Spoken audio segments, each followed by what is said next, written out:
Bonjour à tous et bonjour à toi Sébastien, alias Caporal Craft Dinner.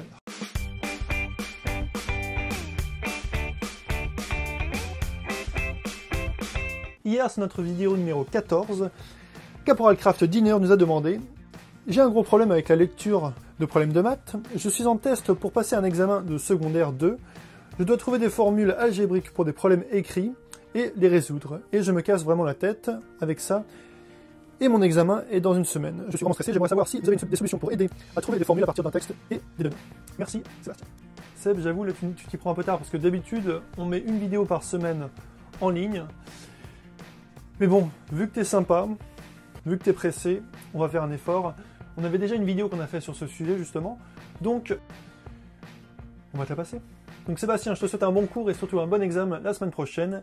Et je te laisse sans plus attendre avec Monsieur Dimanche pour le cours M131, mise en équation 1. Ciao. Bonjour et bienvenue à mon cours de maths. Aujourd'hui, nous allons traiter d'un sujet qui s'appelle la mise en équation et qui est le sujet terreur pour les élèves. En géométrie, il y a un sujet terreur qui est les démonstrations. Et dans la mise en équation, en algèbre, on va dire que c'est ça le sujet terreur des élèves. Alors je vais vous donner dans les deux cas la raison pour laquelle c'est un sujet terreur. Dans les démonstrations, pourquoi c'est un sujet terreur? Parce que ça demande de l'observation, mais surtout ça demande de connaître tous les théorèmes, les définitions et les propriétés. Et après, ça demande d'observer.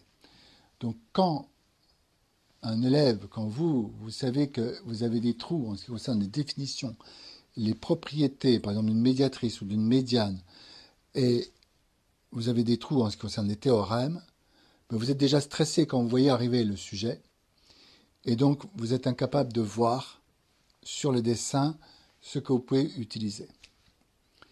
Maintenant, lorsqu'il s'agit d'une mise en équation, si on regarde ce que ça veut dire mise en équation, ça veut dire que il va falloir penser au fait qu'une équation, c'est une égalité. C'est-à-dire qu'il va falloir créer des égalités. Mais on ne peut pas créer des égalités n'importe comment. Ce sont des égalités qui correspondent à une réalité. Et c'est la réalité de l'énoncé. Donc, si par exemple, la réalité de l'énoncé, c'est de dépenser de l'argent dans telle ou telle chose, c'est d'acheter des stylos, ou d'acheter des cahiers, ou de gagner de l'argent en étant, je sais pas, en travaillant le dimanche ou en travaillant la semaine avec un tarif différent. Si vous n'avez pas de réalité là-dessus, eh bien sûr, vous n'arriverez pas à écrire d'égalité. C'est aussi simple que ça. Maintenant, dans cette mise en équation 1, on va parler uniquement des mises en équation avec une seule inconnue, une inconnue. Pas deux, une inconnue. Et la plupart du temps, en fait, ces mises en équation, ces utilisations de x sont un tout petit peu inutiles. C'est-à-dire qu'on s'en sort très bien avec l'arithmétique sans utiliser x. Maintenant, on va vous demander d'utiliser x. Donc ça, c'est une autre chose. Mais quand est-ce qu'on utilise x? On utilise x souvent quand il y a deux inconnus. Parce que là, vous ne pouvez pas vous en sortir avec l'arithmétique. Vous êtes obligé, quand vous avez deux inconnus, vous êtes obligé de passer par l'algèbre pour vous en sortir. Sinon, c'est relativement compliqué de le faire sans l'algèbre. Donc maintenant, nous allons passer au premier sujet. Je vais vous montrer des problèmes élémentaires dans lesquels on va vous demander d'utiliser donc l'algèbre, donc d'utiliser la mise en équation. On va voir si c'est utile ou non utile, ou si on peut passer simplement par l'arithmétique, et puis après passer par l'algèbre, si on vous le demande. Ici, j'ai pris le premier exercice, c'est, on va dire que Marie a des bonbons. Ouais. Elle a des bonbons, Marie, et comme l'énoncé l'indique, elle va en donner 1/6 des bonbons qu'elle a à Hugo, plus elle va en donner 1/8 à Marc. Et il va lui en rester 34. On lui demande bien sûr combien elle avait de bonbons au départ. Donc ici, je vais vous faire un dessin. Vous voyez, voici l'ensemble des bonbons qu'avait Marie. Elle en donne un sixième, on va le faire à peu près, hop. Elle en donne un sixième à Hugo, elle en donne un huitième à Marc, ici un huitième. Et il lui en reste 34. Donc, ici, vous pouvez déjà calculer combien elle en a donné en tout à Hugo plus Marc. Donc, elle en a donné un sixième plus un huitième. Donc ici, je vais prendre 24 comme dénominateur commun. Donc je vais multiplier ici par 4, ça va faire 4 24e. Et ici, je vais faire plus 3 24e. Autrement dit, elle en a donné 7 24e. Oui, elle a donné 7 24e de ce qu'elle avait. Donc maintenant, combien lui en reste-t-il? Au total, bien sûr, quand elle a le total, elle a 24 24e. Elle a la totalité. Donc vous enlevez 7 24e.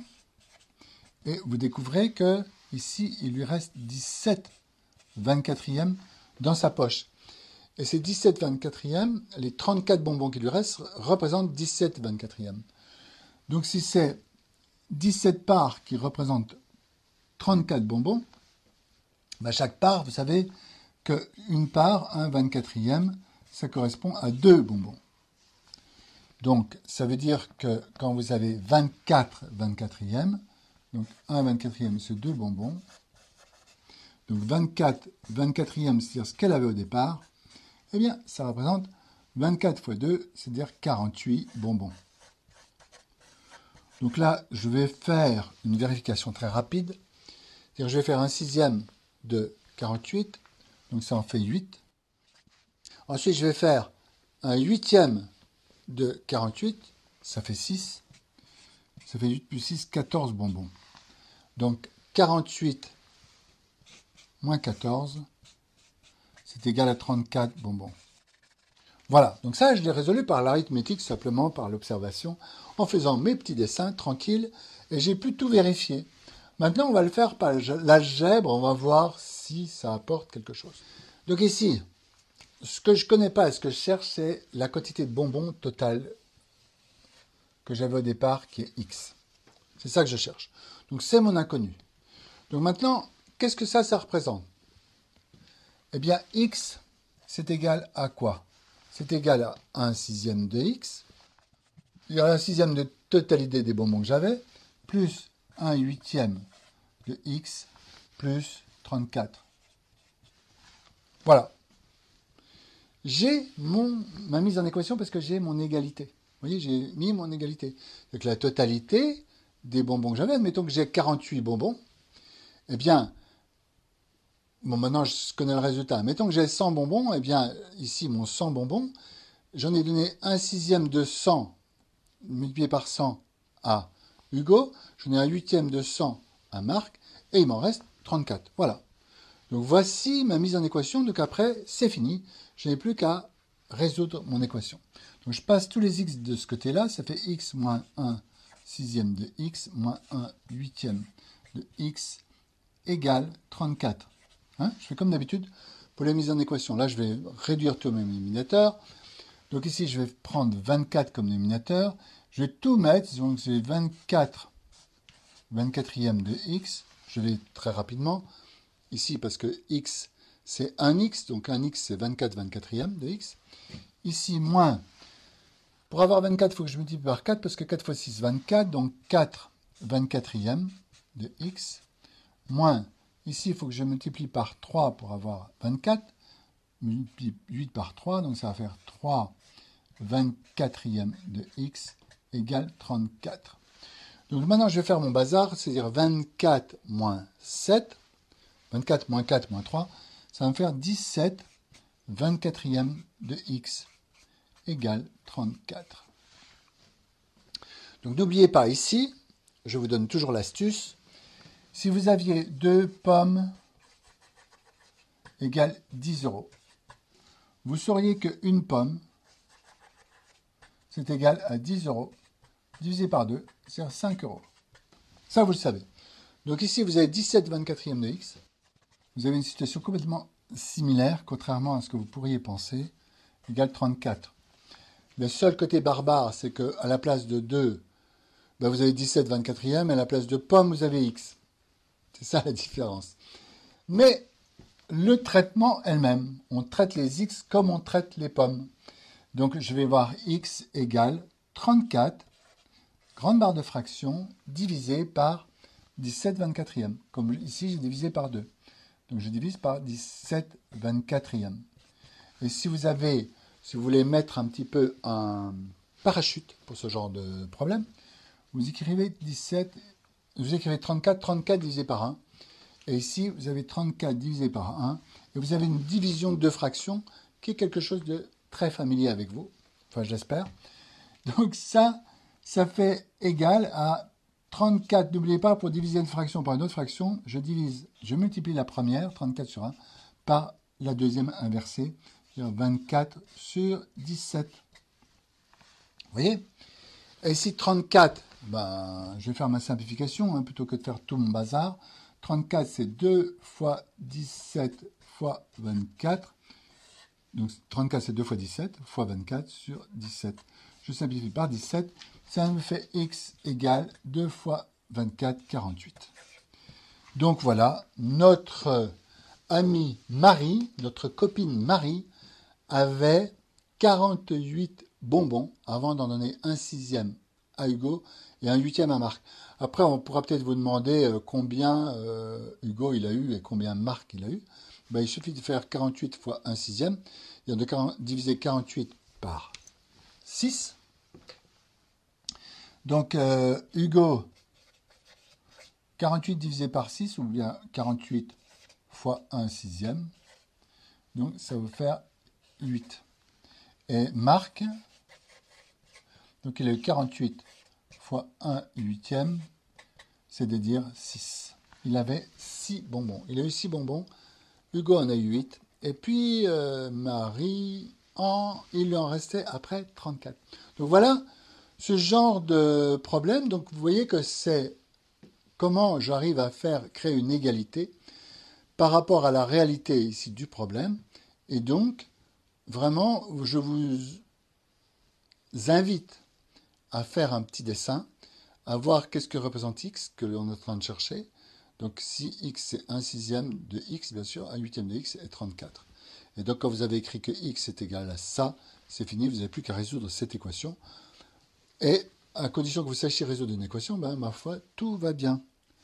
Voilà donc pour ce premier exercice. Maintenant, nous allons faire un deuxième exercice et je vais faire un peu de place au tableau. Deuxième exercice, il y a un certain monsieur, on va l'appeler Henri. Henri, il veut couvrir son garage et pour ça, il a besoin de 250 plaques de tôle. 250 plaques de tôle. Et il va dans un certain magasin et il sait qu'il va les payer un certain prix. Donc on va dire qu'il les paye un prix X. X étant le prix de la plaque de tôle. Donc vous voyez, quand vous allez, je ne sais pas encore quelle égalité ou quoi que ce soit je vais faire, mais lorsque vous faites une mise en équation, il faut vraiment nommer ce que vous voulez, c'est-à-dire il faut nommer c'est quoi que vous voulez connaître, etc. Donc c'est vrai que là j'ai mis X le prix, parce que effectivement j'ignore à quel prix Henri achète ces plaques de tôle. Mais on me dit après que Marc peut obtenir les mêmes plaques à 0,80 € de moins la plaque de tôle. Donc il les aura 0,80 moins cher. Donc je vois tout de suite qu'Henri va les payer à prix X et que Marc, lui, va les payer X moins 0,80 €. Je mets entre parenthèses, comme ça. Parce que c'est une soustraction. Voilà. Et donc, on me dit que pour le même prix, Marc en aura 50 de plus. C'est ça, maintenant, que je vais devoir mettre en équation. Donc, comprenez bien que Marc et Henri vont payer le même prix. La seule différence, donc leur dépense sera rigoureusement identique d'après l'énoncé. La seule différence, c'est que Henri aura 250 plaques alors que Marc en aura 50 de plus, c'est-à-dire 300.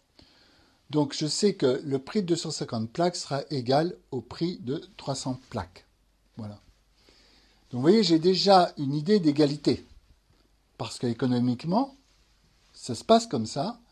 Le prix que va payer Henri pour 250 plaques sera le même prix que ce que paiera Marc pour 300 plaques. Donc je vais écrire que Henri, donc lui, il va dépenser 250 fois X, puisqu'il achète 250 plaques au prix de X. Et Marc, lui, pour le même prix, donc égalité, achètera 300 plaques pour le prix de X moins 0,80. Voilà, disons, la mise en équation de ce problème, qui est relativement simple, et donc je vais le résoudre de cette façon-là. Donc là, la mise en équation n'est pas inutile, même si c'est que une équation avec une seule inconnue. Donc je vais écrire que 250x, je vais résoudre ça, égale à 300x, donc là je développe, moins 300 fois 0,80. Maintenant, je vais passer 250x à droite, là. Donc ça va me faire 250x, ça va me faire moins, ça va être 300x moins 250x. Et de ce côté-là, ça me fait 300 fois 0 fois 0,80 euros. Donc ici, ça me fait 50x et ça me fait 300 fois, ça me fait 240 euros. 3 fois 8, 24, c'est ça, 240 euros. Donc, maintenant, quel va être le prix de x? Donc, j'ai 50x égale 240. Donc, ça va me faire x égale 240 sur 50. Donc, ça fait combien? Eh bien, ça fait égal 4,80. Petite astuce, ici, vous avez 240 à diviser par 50, vous faites le double, 480 divisé par 100.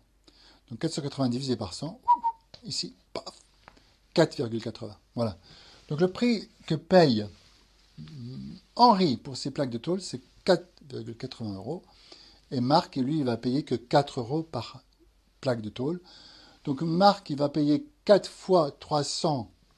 On peut regarder la dépense. Hein. Il va payer 4 fois 300 euros.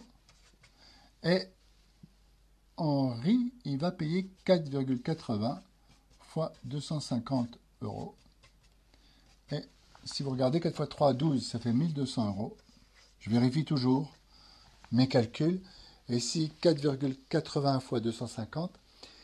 250, c'est le quart de 1000. Donc, si c'était 1000, ici, ça ferait 4800. Je redivise par 4.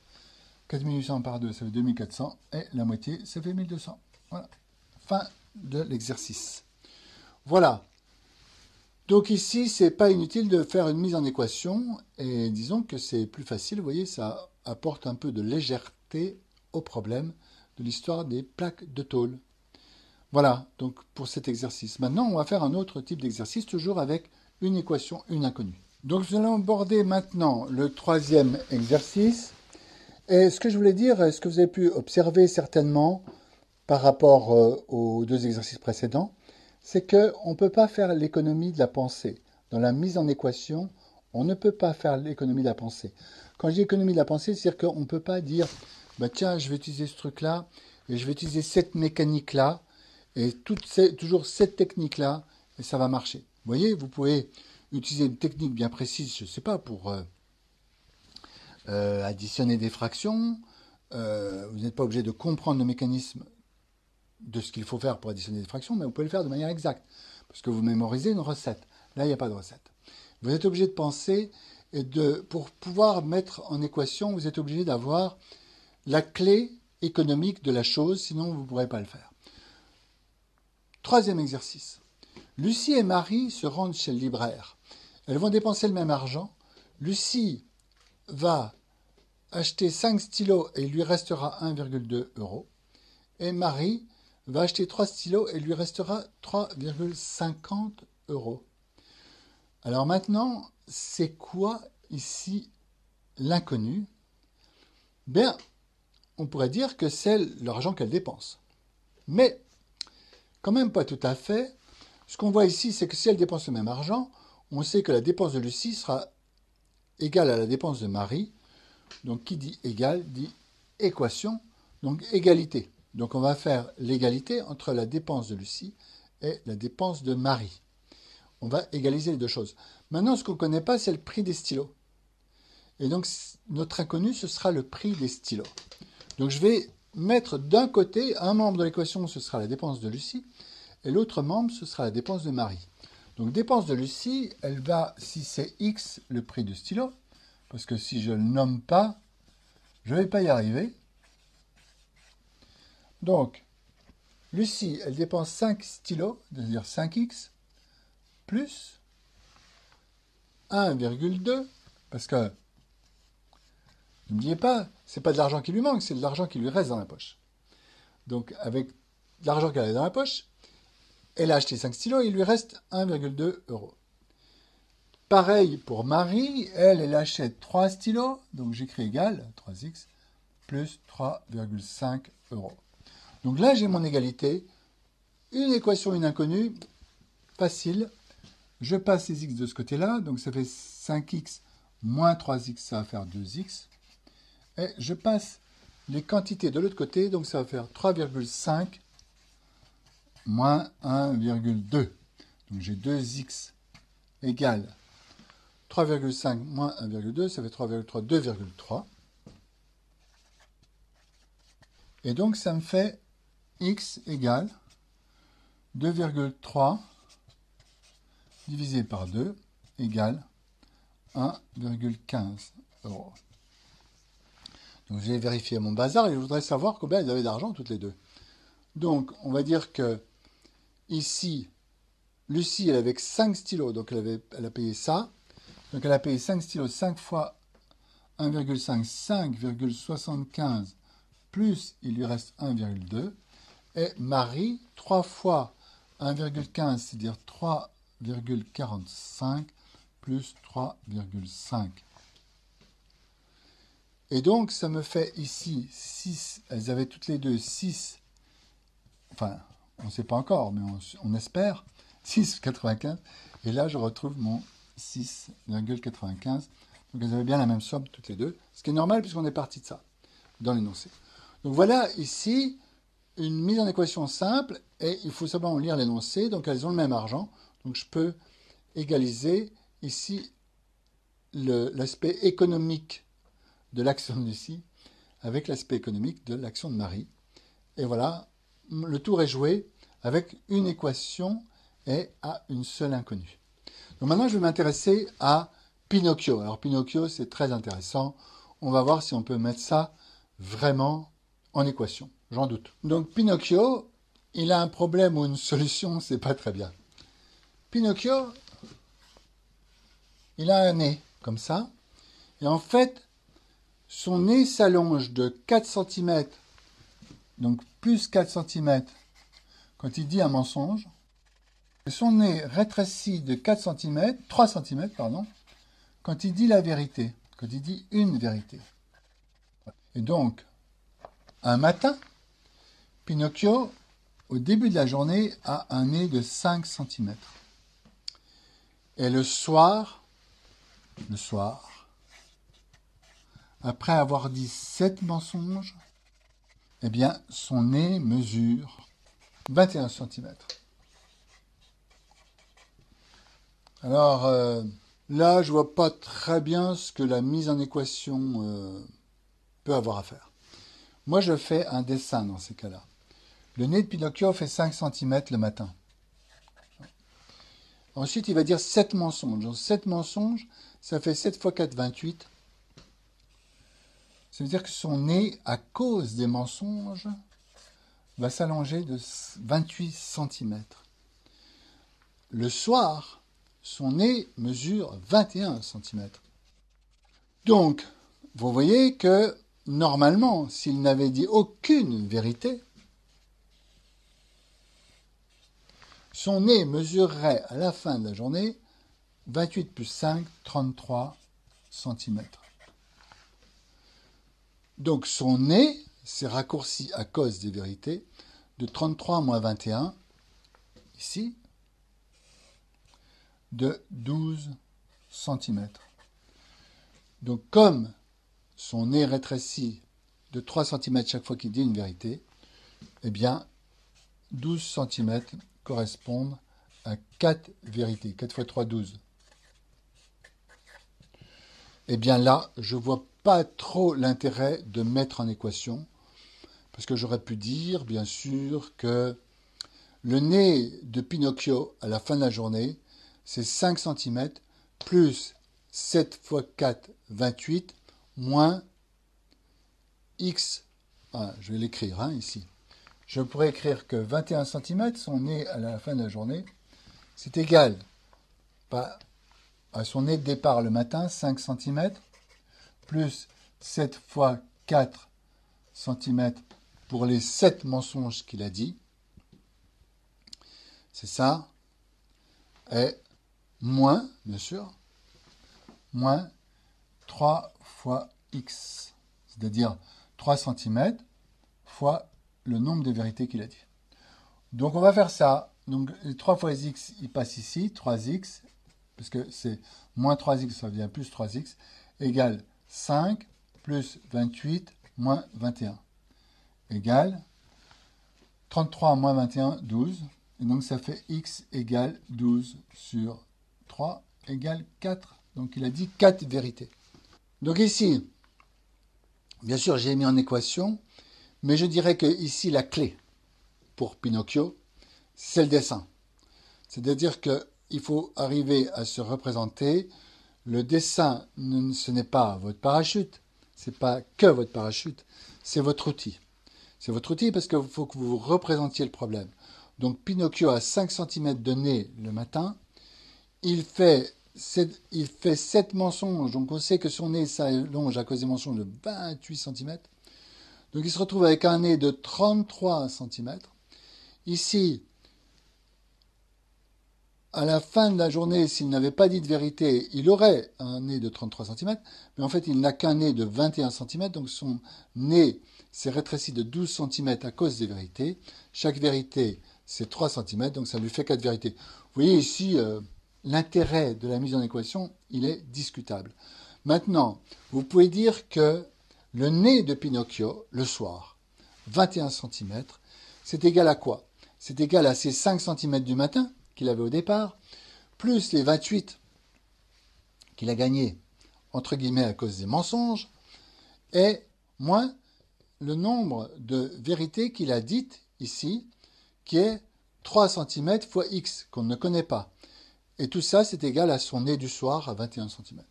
Voilà, donc c'est ce que j'ai écrit là, 21 cm, c'est 5 cm, plus 7 fois 4, 28, moins 3x. Et j'ai résolu l'équation. Mais là, je dirais que la mise en équation, elle est rigolote, mais je trouve qu'on s'en sort très bien avec Pinocchio sans la mise en équation. Bien, maintenant il nous reste un dernier exercice, un dernier exemple, donc toujours avec une équation à une seule inconnue. Donc maintenant, dernier exercice, c'est un garçon qui parle, ou une fille, qui dit « Mon père a 6 ans de plus que le triple de mon âge, et le total de nos deux âges est de 54 ans. » Voilà, donc voici un garçon qui a un certain âge.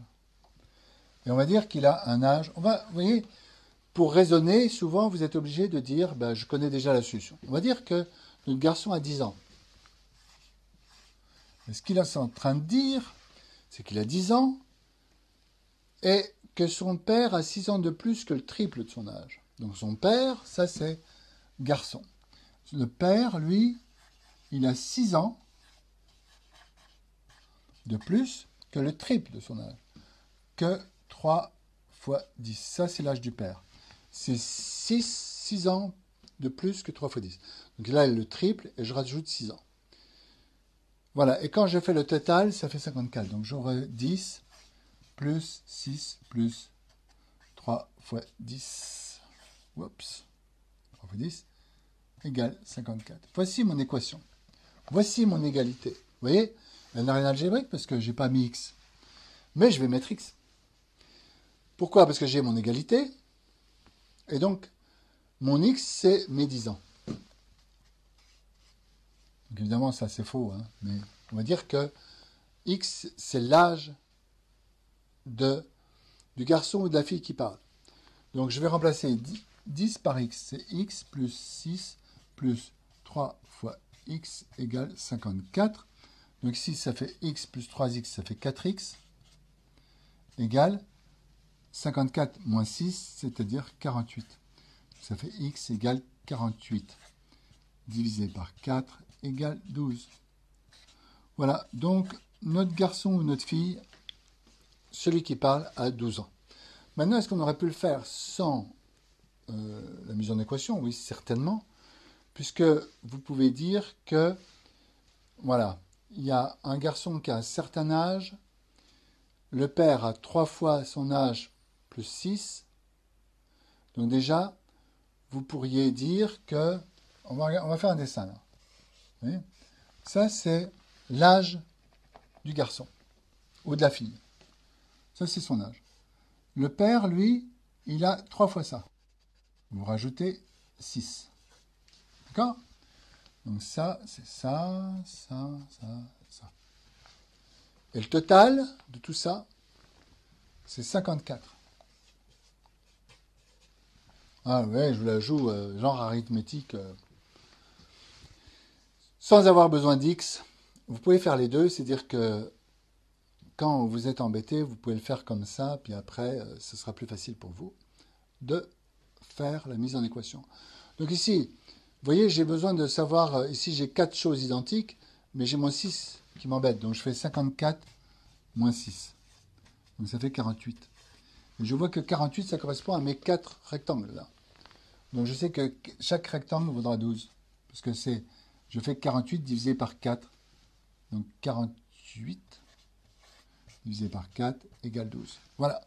Vous voyez, je l'ai fait sans mettre x. Maintenant, une fois que vous avez fait ça, si vous êtes capable de faire ça, ben vous mettrez en équation.